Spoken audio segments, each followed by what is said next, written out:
For 3,000 years, the galaxy had known peace, not the fragile peace of treaties or the uneasy quiet between wars, but true, lasting order that stretched across star systems like a perfectly woven tapestry. The Zephyrian Empire had created something beautiful, the grand strategy, a system of warfare so refined that battles themselves had become art. Admiral Kethvar stood in the observation deck of his massive flagship, watching the weekly conflict between two neighboring systems unfold in the distance. His silver uniform bore the symbols of 1,000 victories, each one earned through perfect execution of ancient battle formations. Through the transparent walls, he could see the Helian defense fleet arranging itself into the traditional diamond formation, their ships moving with the precision of clockwork. "Sir, the Vorthons are responding with the spiral defense," reported his young tactical officer, Lieutenant Yoon. The officer's voice carried the reverence that all military personnel felt when witnessing proper galactic warfare. "It's a beautiful countermove," Kethvar nodded slowly. The Vorthon commercial navy was deploying their ships in an elegant spiral pattern, each vessel taking its predetermined position according to the ancient codex of stellar warfare. This was how civilized beings resolved their differences. No chaos, no unpredictability, no senseless destruction. Every ship knew exactly where to go, when to fire, and when to withdraw. The conflict had begun 3 weeks earlier, when both systems claimed mining rights to an asteroid field. Following proper protocol, they had filed formal declarations of war with the Hegemony Council, selected their battle formations from the approved list, and scheduled their engagement for this specific time and location. The neutral moon of Xerion. Prime served as the battlefield, its empty space marked with holographic boundaries that both fleets would respect. "The Helians are beginning their advance pattern," Lieutenant Yoon announced, his eyes fixed on the tactical display. Hundreds of ships moved forward in perfect unison, their weapons charging in synchronized waves. Each captain knew their role as if they had been born to it, because in many ways, they had been. Military academies across the galaxy taught the same formations, the same responses, the same honorable way of war that had kept peace for millennia. Kethvar watched the familiar dance unfold. The Helian ships would advance in 3 waves, testing the Vorthon spiral's outer defenses. The Vorthons would respond by tightening their formation, drawing the attackers into the spiral center where concentrated firepower could be brought to bear. If the Helians showed superior tactical positioning within the agreed 72-hour window, they would win mining rights. If the Vorthons maintained their defensive integrity, they would keep their claim. "It's almost meditative," murmured Dr. Park, the fleet's cultural observer. She was one of the few civilians allowed aboard during these observation missions, her role being to document how proper warfare maintained galactic stability. "Look how each side anticipates the other's moves. No surprises, no chaos, just pure, strategic thinking." This was exactly what made the system work so well. Every species in the galaxy learned the same basic formations in their military schools. The triangular assault, the defensive sphere, the pincer movement, the rolling wave. These patterns had been refined over centuries of careful study.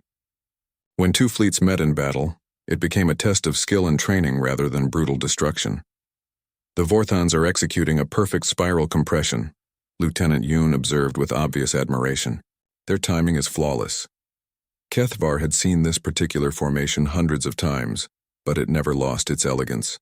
The spiral would tighten gradually, forcing the attacking fleet to commit to increasingly dangerous positions. Meanwhile, the defending ships would maintain perfect spacing, their overlapping fields of fire creating an impenetrable web of energy beams. "Sir, we're receiving the standard observation reports from both fleets," the communications officer announced. "All ships are maintaining proper formation discipline, no deviations from approved tactics." That was how it always went.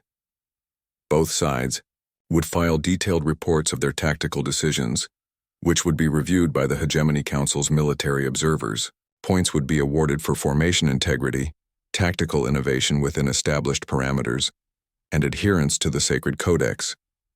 The side with the higher score would be declared the winner, regardless of which ships remained functional at the battle's end. "Look at that," Dr. Park said softly, pointing to the display where the two fleets were now fully engaged. Energy beams crossed the void in brilliant patterns, each shot carefully aimed to disable rather than destroy. When a ship's shields failed, it would signal its withdrawal and move to the designated recovery zone. No unnecessary destruction, no wasted lives, no lasting hatred between the combatants. This was civilization. This was order. This was the peace that the Zephyrian Empire had given to the galaxy. As the engagement continued, Admiral Kethvar felt the deep satisfaction that came from witnessing perfection. Every ship knew its place, every captain understood their role, every battle followed the same honorable patterns that had been tested across 3,000 years of galactic history. In the vast darkness beyond the galaxy's edge, unknown ships moved through empty space, carrying beings who had never heard of the Codex of Stellar Warfare. They approached the civilized worlds with no knowledge of proper formations or honorable combat, guided only by their own strange ideas about war and survival. But Admiral Kethvar did not know this yet. For now, he watched the beautiful, predictable dance of civilized warfare and felt certain that the galaxy's perfect order would last forever. The deep space sensors detected them on a quiet morning when most of the galaxy was still following their regular routines. 7 ships, unlike anything in the databases, moving through the outer regions, where few civilized vessels ever traveled. The ships were crude-looking, with uneven surfaces and weapons that seemed to be attached wherever there was space rather than following proper design principles. Ambassador Veltara received the assignment within hours. First contact was her specialty, and she had welcomed 43 different species into the galactic community during her long career. The process was always the same. Meet the newcomers, explain how civilized warfare worked, help them choose their proper place in the ordered galaxy. Most species were grateful to learn about the Codex of Stellar Warfare after seeing how much better it was than their primitive fighting methods. The meeting took place aboard Harmony Point, a neutral station that floated in empty space between star systems. Veltara arrived early, as always, checking that the conference room was properly arranged. The holographic displays showed the standard welcome materials, maps of galactic territories, examples of proper battle formations, and a complete copy of the Codex that had maintained peace for 3,000 years. When the newcomers arrived, Veltara was surprised by how ordinary they looked. The lead representative was a woman with short black hair and dark eyes that seemed to take in every detail of the room. She introduced herself as Commander Lee and spoke the common galactic language with only a slight accent. "We welcome you to our civilized galaxy," Veltara began, using the formal greeting that had worked successfully for centuries. "I am Ambassador Veltara of the Hegemony Council. We offer you the opportunity to join our community of peaceful species." Commander Lee nodded politely but said nothing, waiting for more information. This was normal. Most newcomers needed time to understand how much better their lives would become. "Your species will need to choose a battle class designation," Veltara continued, activating the holographic display. "We have categories for every type of civilization: defensive specialists, assault experts, support fleets, diplomatic mediators. Each has its own role in maintaining galactic stability." The display showed the standard options with beautiful examples of each battle class performing their designated roles. The humans, as they called themselves, watched carefully, but their expressions remained neutral. "Once you select your classification, you will receive training in the approved battle formations for your class," Veltara explained. "The triangular assault, the defensive sphere, the support screen. These formations have been perfected over thousands of years. They ensure that when conflicts arise, they can be resolved quickly and with minimal loss of life." She gestured to another hologram showing 2 fleets engaged in proper warfare, their ships moving in perfect patterns like dancers following ancient choreography. This is how civilized beings handle disagreements. No chaos, no unnecessary destruction, no permanent hatred between species. Commander Lee leaned forward slightly. "What if we prefer to handle conflicts our own way?" The translator took a moment to process this, and Veltara frowned. In 3 centuries of diplomatic service, she had never heard such a question. "Your own way?" "But there is only one way. the way that has brought peace to the galaxy for 3 millennia. We understand your system, Lee replied calmly.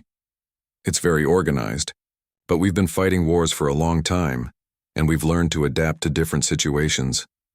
Adapt? Veltara's 4 arms moved in confusion. But why would you need to adapt? The Codex covers every possible military situation, every battle. Formation has been tested and proven effective. There is no need to change what already works perfectly. She activated another display showing the statistical evidence. Look at these numbers. Since the Codex was established, galactic warfare casualties have decreased by 97%. Trade disputes are resolved in days rather than years. No species has been driven to extinction by military conflict. This is the miracle of ordered warfare. Commander Lee studied the numbers carefully. Your system works well for maintaining stability. We can see that. But we prefer to keep our options open. Options? Veltara felt a growing unease. What options could be better than proven success? We adapt, Lee said again, as if this explained everything. The meeting continued for several hours, with Veltara presenting every advantage of joining the galactic community.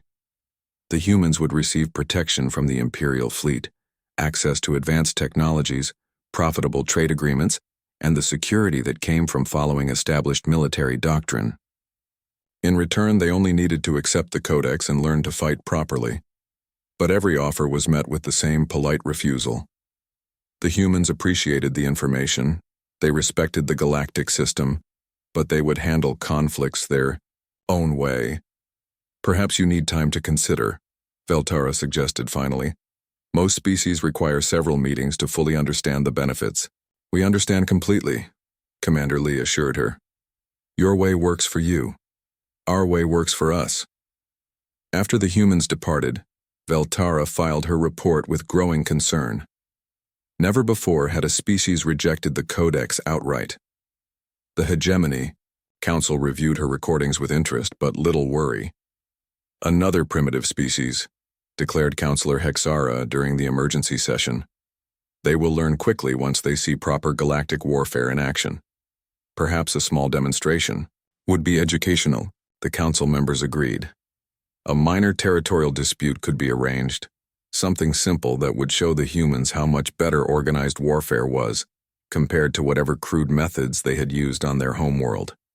None of them suspected that the humans had spent their entire history turning warfare into a science of constant change, or that their idea of adaptation meant never fighting the same battle twice. The opportunity came faster than anyone expected.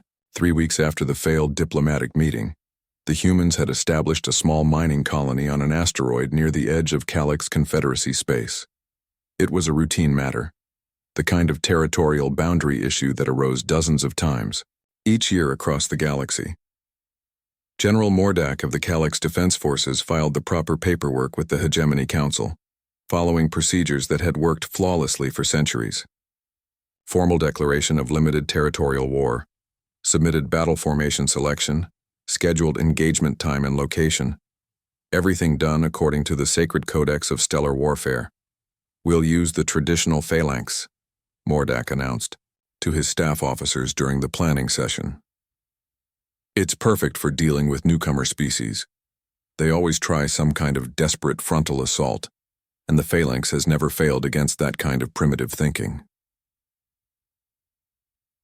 The traditional phalanx was exactly what its name suggested, a formation that had been used successfully for over 2,000 years, 600 ships arranged in a tight defensive wall, overlapping shields creating an impenetrable barrier, weapons positioned to destroy anything that approached from the front. It was simple, effective, and completely predictable to anyone who understood proper military theory. Sir, the humans have accepted our challenge, reported Major Kim, reading from the communication display. They agreed to meet us at the Xerion system in 3 standard weeks. Good, Mordak nodded with satisfaction. This will be an excellent demonstration for the rest of the galaxy. When word spreads about how quickly we defeated these newcomers, other primitive species will think twice before rejecting the Codex. The news of the upcoming battle spread through galactic networks within hours. Military observers from dozens of species requested permission to witness the engagement. The Hegemony Council granted observer status to anyone who wanted to see proper warfare in action against chaos and disorder. Admiral Kethvar arrived at the Zerion system aboard his flagship 2 days before the scheduled battle. His role was to serve as official observer and file a detailed report about how the engagement demonstrated the superiority of civilized warfare. "The Calyx formation is deploying beautifully," noted Lieutenant Yoon, as they watched the 600 ships take their positions. Each vessel moved to its predetermined coordinates with mechanical precision, creating the distinctive wall formation that had earned the Phalanx its reputation. "Look at that spacing," observed Dr. Park, who had requested assignment to document this historic first battle against the humans. "Every ship is exactly where it should be. The shield overlap is perfect. The weapon coverage is complete. It's like watching a master artist create a masterpiece." The human fleet arrived precisely on schedule, just as the battle timer began its countdown. 53 ships of various sizes and configurations, looking somewhat random compared to the uniform Calyx vessels. The observers expected them to take some kind of formation, probably a crude attempt at copying one of the basic patterns from the Codex. Instead, the human ships scattered. "What are they doing?" General Mordak demanded from his command vessel. "This isn't a formation, it's complete chaos." The human ships were moving in all directions with no apparent coordination. Some accelerated directly toward the Calyx formation. Others seemed to be retreating back toward the system's edge, and several were moving perpendicular to the battlefield entirely. It looked like their fleet commander had lost control of his forces. "Perhaps their communication system failed," suggested Major Kim. "Should we wait for them to regroup?" "No," Mordak replied firmly. "If they want to attack us while their fleet is scattered, that's their mistake. All ships, maintain formation. Wait for them to approach, then destroy them systematically." Admiral Kethvar watched the chaos with growing confusion. In 3 centuries of observing galactic warfare, he had never seen anything like this. "Dr. Park, are you recording everything? This will be valuable for military historians." "Yes, sir," Dr. Park replied, though she sounded uncertain. "But I'm not sure what I'm recording. It doesn't look like warfare. It looks like 50 ships that don't know what they're supposed to be doing." The first human ship reached the edge of the Calyx formation after 30 minutes of seemingly random movement. The Phalanx responded exactly as it was supposed to, concentrating fire on the single target. But just as their weapons locked on, the human ship suddenly changed direction and speed, slipping between 2 Calyx vessels where their overlapping fire couldn't reach it. "How did they know about that gap?" Mordak muttered. The gap was tiny, barely wide enough for a single ship, and it should have been impossible to find without detailed knowledge of Phalanx geometry. Then more human ships began arriving from different angles, each one finding weaknesses in the formation that shouldn't have existed. They appeared from above and below the main battle plane, from directions that no civilized military would consider using. Some ships seemed to be working together in small groups, but their coordination was nothing like any approved formation. "They're not fighting like a fleet," Lieutenant Yoon observed with growing amazement. "They're fighting like individual hunters." Within 2 hours, the perfect Calyx formation was falling apart. Human ships had somehow gotten behind the main line, disrupting the carefully planned shield overlaps. Other human vessels were attacking from multiple directions simultaneously, forcing the Phalanx ships to break formation to respond to threats that came from everywhere at once. "This is impossible," General Mordak stated flatly as he watched his formation crumble. "They can't be winning. We're using a formation that has worked for 2,000 years. But they were winning. When the 72-hour engagement timer finally expired, the humans controlled the battlefield. Most of the Calyx ships were still functional, but their formation was completely destroyed, and they had been forced into defensive positions that gave them no tactical advantage. The galactic observers sat in stunned silence as the human fleet regrouped with the same apparent chaos they had shown at the beginning. Admiral Kethvar stared at his tactical displays, trying to understand what he had just witnessed.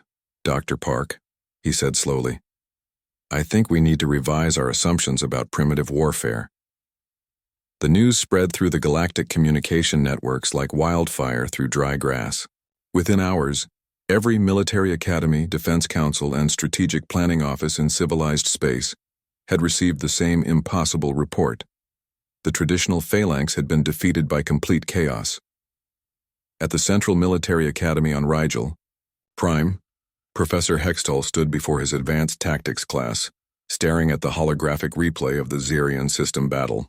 His students, future officers from dozens of different species, watched in confused silence as the human ships moved without any recognizable pattern. "This cannot be real," muttered Cadet Seo from the Centauri systems. "No fleet can win by abandoning all formation discipline. It goes against everything we know about warfare." Professor Hextall had been teaching proper military strategy for 40 years. He had written 3 books about formation theory and served as an advisor to the Hegemony Council's Defense Committee. But as he watched the replay for the 15th time, he found himself questioning everything he thought he knew about combat. "Notice how they approach from multiple vectors simultaneously," he said, trying to maintain his professional composure. "But there's no coordination pattern we can identify. Each ship seems to be making independent decisions." The recording showed human vessels appearing where they had no logical reason to be. Captain Park's ship somehow got behind the Calyx formation by following a curved path that wasted fuel and time, but avoided all the defensive positions. Lieutenant Cho's vessel spent the first hour of battle apparently retreating, only to suddenly appear on the formation's weak flank when the phalanx ships were focused elsewhere.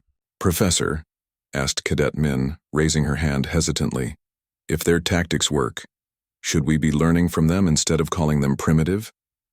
The question hung in the air like an uncomfortable truth. Professor Hextall had no answer because the humans had broken the most basic rule of galactic warfare.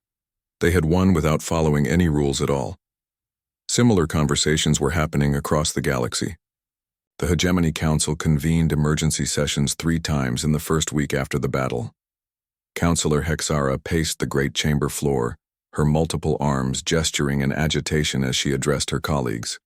"How do you fight an enemy that has no predictable patterns?" she demanded. "Our entire military philosophy is based on studying formation weaknesses and developing proper counters. But you cannot counter chaos."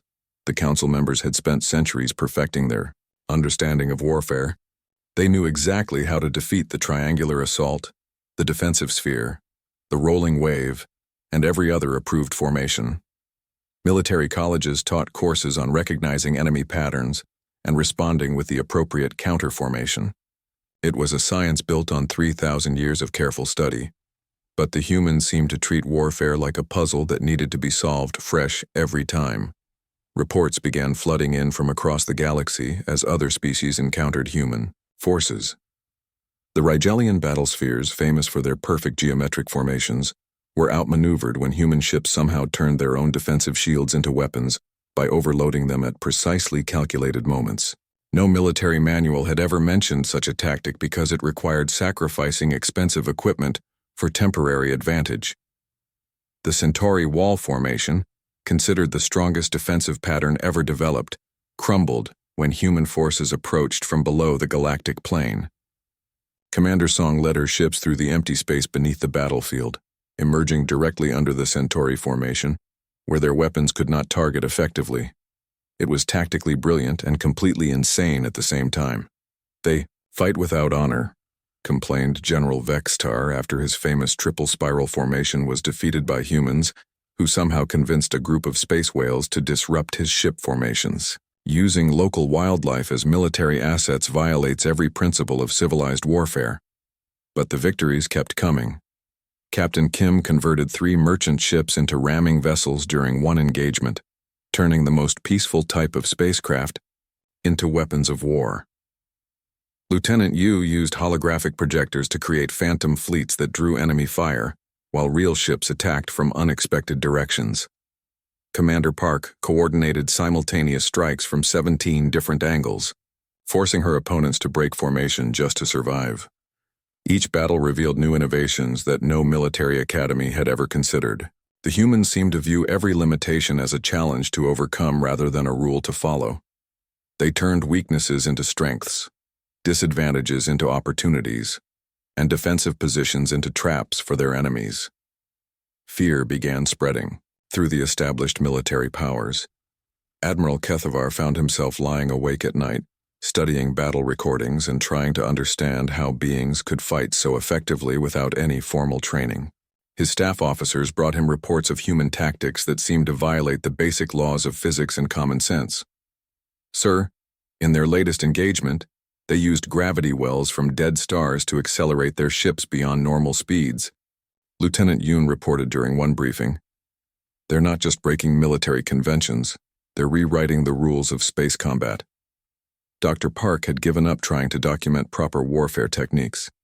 Instead, she found herself creating an entirely new category of military study, adaptive chaos theory. Her preliminary report suggested that the humans had developed a completely different approach to conflict, one based on constant change rather than proven patterns. They don't just fight battles, she wrote in her journal one evening. They solve problems. Every engagement is treated like a unique puzzle that requires a custom solution. The galaxy's perfect order, maintained for 3,000 years through predictable warfare and honored traditions, was cracking under pressure from beings who refused to be predictable. Some species began secretly studying human battle recordings, hoping to learn their methods. Others retreated deeper into their traditional strongholds, praying that the chaos would not reach them. But everyone understood that something fundamental had changed. The age of ordered warfare was ending, and no one knew what would replace it. Emperor Veltherin himself made the decision on a cold morning when reports of human victories covered his entire desk like fallen leaves. The most powerful ruler in galactic history sat in his crystal throne, reading accounts of formations that had protected the Empire for 15 centuries, being destroyed by beings who seemed to fight without any logic at all. This ends now, he declared to his assembled war council. Deploy the elite guard. Show these barbarians what true warfare looks like. The elite guard was the Empire's ultimate military force. 10,000 ships, each one crewed by officers who had trained their entire lives for this moment. They would use the sacred formation of absolute victory, a pattern so perfect that it had never been defeated in 1,500 years of recorded history. Admiral Kethavar received the command with mixed feelings. He had studied the human battle, recordings until his eyes burned, trying to understand their impossible tactics. Part of him wanted to see the sacred formation crush these chaotic newcomers. Another part wondered if even perfection could defeat madness. All ships will maintain exact positioning, he announced to his fleet commanders during the final briefing. No deviations, no individual initiatives, no responses to enemy tricks.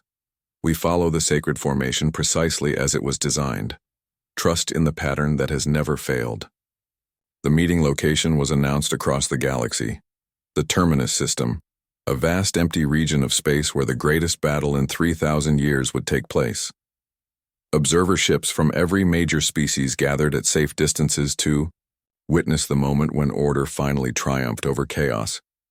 The human fleet that arrived seemed almost insulting in its simplicity. 300 ships of mixed sizes and types, led by someone identified only as Admiral Song. They looked like a merchant convoy compared to the magnificent symmetry of the elite guard formation. Sir, the humans are requesting a communication channel, reported the signals officer. Admiral Kethavar accepted the call, curious to hear what these barbarians would say before their inevitable defeat. Admiral Song appeared on the screen, a middle-aged woman with graying hair and calm eyes that seemed to see everything. Admiral Kethavar, she said politely. We appreciate you coming so far for this meeting. Your formation is beautiful. We've been studying it for weeks. Then you know you cannot win, Kethavar replied. The sacred formation has defeated every enemy for 15 centuries. Your chaos tactics will not work against perfection. Admiral Song smiled slightly. We'll see. Good luck, Admiral. The battle began at exactly the appointed time. The elite guard moved forward in the sacred formation, 10,000 ships arranged in a pattern that resembled a three-dimensional flower blooming in space. Every vessel knew its exact position its precise role, its moment to fire. It was mathematical beauty made real. The human ships began their usual scatter pattern, spreading across the battlefield without any apparent coordination. But Admiral Kethavar noticed something different this time. Their movements seemed more purposeful, as if they were following some kind of plan that only they understood. "Maintain formation discipline," he ordered as human ships began probing the outer edges of the sacred formation. "They're trying to confuse us. Trust in the pattern." But as minutes turned to hours, something impossible began happening. The human ships weren't just moving randomly. They were somehow flowing around the sacred formation like water around a stone. Individual vessels appeared at weak points that shouldn't have existed, struck quickly, then vanished before the formation could respond. "Sir, they're not attacking the formation," reported Lieutenant Yoon with growing confusion. "They're using it against itself." Admiral Kethavar watched in growing horror as the humans demonstrated tactics that defied everything he understood about warfare. They turned the formation's own strength into weakness by forcing ships to fire at targets that put their own allies in danger. They appeared simultaneously at 17 different positions, making coordinated response impossible. Captain Lee's ship somehow passed directly through the formation's center, having found a path that existed only because of mathematical precision. The same precision that was supposed to make the formation unbeatable. Commander Park's vessels used the formation's own energy shields to accelerate their attacks, turning defensive systems into weapons. "This is impossible," Kethavar whispered as he watched the sacred formation beginning to collapse under pressures it was never designed to handle. "They're fighting like the universe itself has no rules." The moment that changed everything came when Admiral Song's flagship suddenly materialized directly beside Kethavar's command vessel. Somehow she had navigated through the most complex military formation ever created, passing through gaps that were too small to exist, following paths that should have been blocked by overlapping fields of fire. "How?" Kethavar asked when Admiral Song appeared on his communication screen again. "We adapt," she replied simply. "Your formation is perfect for fighting other formations. But we don't use formations. We use whatever works." The battle ended with rescue ships pulling survivors from disabled elite guard vessels, while human ships provided medical assistance to their former enemies. The sacred formation lay scattered across space like a broken dream, its mathematical perfection turned into scattered wreckage by beings who refused to fight mathematically. In the aftermath, as reports reached every corner of the galaxy, a new reality settled over civilized space. The Hegemony Council met in emergency session, their voices subdued as they tried to understand what had happened. "They haven't just won battles," Counselor Hexara said quietly.